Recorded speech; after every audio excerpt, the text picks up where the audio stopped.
Assalamualaikum warahmatullahi wabarakatuh. Perkenalkan, nama saya Winti Safitri. Saya mahasiswi dari UIN Sultan Maulana Hasanuddin Banten, Prodi Asuransi Syariah kelas C semester 5. Baiklah, tujuan saya membuat video ini untuk memenuhi tugas mata kuliah, yaitu berupa kuis dari mata kuliah aktuaria.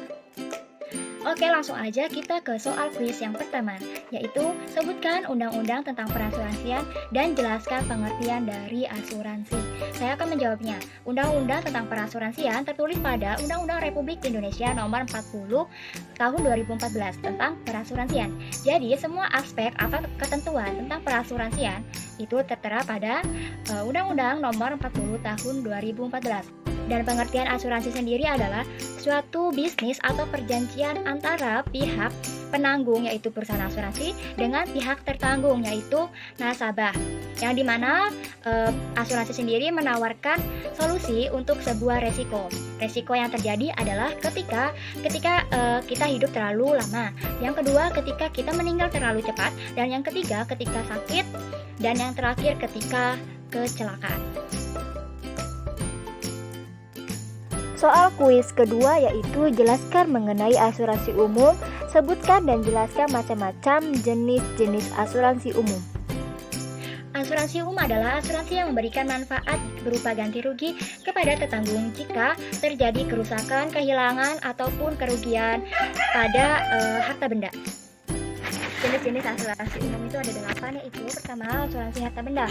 Asuransi harta benda di sini menjamin kerusakan atau kerugian pada harta benda akibat kebakaran, bencana alam ataupun kerusakan lainnya yang timbul dari suatu kejadian secara tiba-tiba. Dan yang kedua yaitu asuransi rekayasa. Produk asuransi ini menjamin kerugian atau kerusakan harta benda yang dipertanggungkan dan disebabkan oleh kecelakaan yang datangnya secara tiba-tiba. Dan yang ketiga adalah asuransi kendaraan bermotor. Di sini produk asuransi kendaraan bermotor menawarkan perlindungan berupa ganti rugi jika kendaraan kamu baik motor ataupun mobil mengalami kerusakan ataupun kehilangan. Asuransi yang keempat adalah asuransi tanggung gugat. Asuransi ini memberikan proteksi keuangan dari resiko tanggung jawab hukum. Jadi asuransi ini bakal memberikan uang ganti rugi jika nasabah mendapatkan tuntutan hukum dari pihak ketiga. Asuransi yang kelima yaitu asuransi energi, yaitu memberikan jaminan perlindungan atas risiko yang mungkin terjadi di masa mendatang secara maksimal dan komprehensif. Dan asuransi yang keenam adalah asuransi pesawat.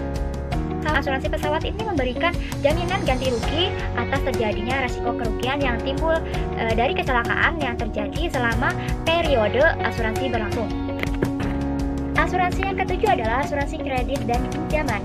Asuransi kredit dan pinjaman di sini memberikan perlindungan dan menjamin tertanggung apabila tertanggung mengalami meninggal dunia dan mengalami cacat tetap karena kecelakaan yang mengakibatkan tertanggung tidak dapat lagi membayar kepada bank. Maka di sini perusahaan asuransi berkewajiban melunasi pinjaman tertanggung.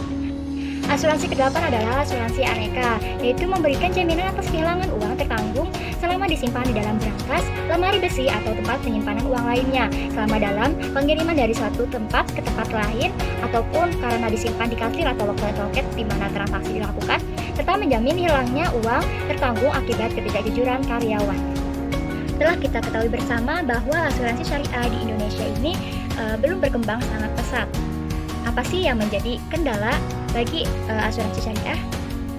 Kendala dalam pengembangan asuransi syariah yang pertama adalah minimnya modal, dan yang kedua kurangnya sumber daya manusia yang profesional, dan yang ketiga ketidaktahuan masyarakat tentang produk asuransi, dan yang keempat kurangnya dukungan dari pemerintah yang kurang memadai, dan yang kelima adalah image. Lalu strategi apakah yang harus kita lakukan untuk mengembangkan asuransi syariah? Yang pertama adalah pemasaran produk tentang asuransi syariah harus digencarkan lagi. Yang kedua, memberikan pemahaman terhadap masyarakat tentang produk asuransi syariah. Yang ketiga, harus mendapat dukungan dari masyarakat ataupun dari pemerintah. Dan yang terakhir adalah pemenuhan sumber daya manusia yang memahami syariat Islam dalam menjalankan prinsip asuransi syariah. Cukup sekian dari saya, kurang lebihnya saya mohon maaf.